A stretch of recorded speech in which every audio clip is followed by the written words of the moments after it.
Dengarkanlah di mana Nabi SAW menceritakan tentang level yang paling rendah dari kenikmatan yang ada di kampung halaman, yaitu surga. Dalam hadis yang diriwayatkan oleh Imam Muslim dari Abdullah bin Mas'ud radhiyallahu taala an, Nabi SAW bersabda, orang yang terakhir masuk ke dalam surga adalah seorang laki-laki yang terkadang dia berjalan, namun terkadang dia terpeleset, namun terkadang juga dia tersentuh oleh api neraka, yaitu ketika dia berjalan di atas sirat yang dibentangkan di atas neraka Jahannam, dan ketika dia berhasil melewati neraka dari atas sirat yang dibentangkan di atasnya, maka dia pun menoleh ke belakang melihat sirat, melihat neraka yang telah dilewatinya. Lantas dia pun mengatakan, maha berkah Allah yang telah menyelamatkanku darimu. Sungguh Allah telah memberikan kepadaku sesuatu yang tidak pernah Allah berikan kepada siapapun dari makhluk yang pertama dan yang terakhir. Tiba-tiba ketika itu ditampakkan baginya sebuah pohon. Dia pun mengatakan, ya Tuhanku, tolong dekatkan aku kepada pohon tersebut agar aku bisa berteduh di bawah naungannya dan agar aku bisa minum dari air yang ada di sana. Maka Allah Azza wa Jalla mengatakan, wahai anak Adam, seandainya aku berikan kepadamu permintaanmu itu, bisa jadi engkau akan meminta kepadaku selainnya. Dia mengatakan, tidak wahai Tuhanku. Bahkan dia berjanji kepada Allah Subhanahu wa taala, dia tidak akan meminta kepada Allah selain daripada permintaannya itu. Dan Allah Subhanahu wa taala memaklumi permintaannya karena si hamba tersebut telah melihat sesuatu yang dia tidak bisa menahan kesabarannya untuk segera menggapainya. Allah Subhanahu wa taala mendekatkan dia kepada pohon tersebut sehingga dia pun bisa bernaung di bawah naungannya dan dia bisa minum dari air yang ada di sana. Pada saat itu ditampakkan baginya sebuah pohon yang lebih indah daripada pohon yang pertama. Dia pun mengatakan, ay Rabbi, wahai Tuhanku, tolong dekatkan aku kepada pohon itu, pohon yang kedua, supaya aku bisa berteduh di bawah naungannya dan aku bisa minum dari air yang ada di sana, dan aku berjanji tidak akan minta apapun lagi kepadamu selainnya. Allah Subhanahu wa taala mengatakan, wahai anak Adam, bukankah tadi engkau telah berjanji kepadaku bahwa engkau tidak akan meminta kepadaku selain dari permintaan yang pertama? Bisa jadi setelah aku berikan permintaan yang kedua ini, engkau akan meminta permintaan yang lainnya. Maka si anak Adam tersebut dia berjanji kepada Allah bahwa dia tidak akan meminta permintaan lain lagi, dan Allah memaklumi permintaannya. Allah pun mendekatkan dia dengan pohon yang kedua. Dia pun bisa bernaung di bawah naungannya dan minum dari air yang ada di sana. Tiba-tiba dia pun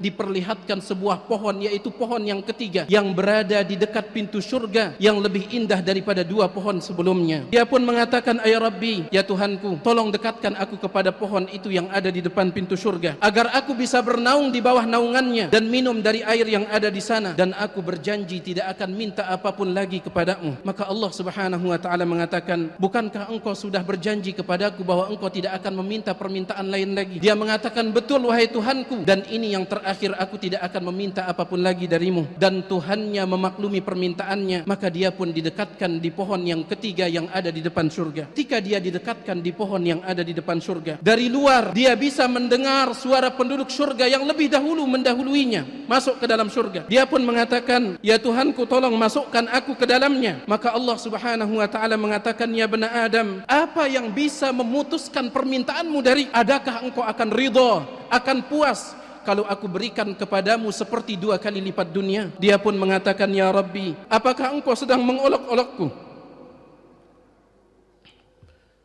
Sedangkan engkau adalah Rabbul Alamin. Abdullah bin Mas'ud, dia tertawa ketika menyampaikan hadis ini kepada murid-muridnya. Kemudian dia mengatakan, tidakkah kalian bertanya kepadaku kenapa aku tertawa? Dia mengatakan, seperti ini dahulu Rasulullah sallallahu alaihi wasallam tertawa. Kemudian para sahabat bertanya, kenapa anda tertawa wahai Rasulullah? Beliau mengatakan, aku tertawa karena tertawanya Allah Rabbul Alamin ketika orang itu mengatakan, apakah engkau sedang mengolokku sedangkan engkau adalah Rabbul Alamin? Maka Allah Subhanahu wa taala mengatakan, sesungguhnya aku tidak mengolok-olokmu, akan tetapi aku maha mampu atas apa yang aku kehendaki.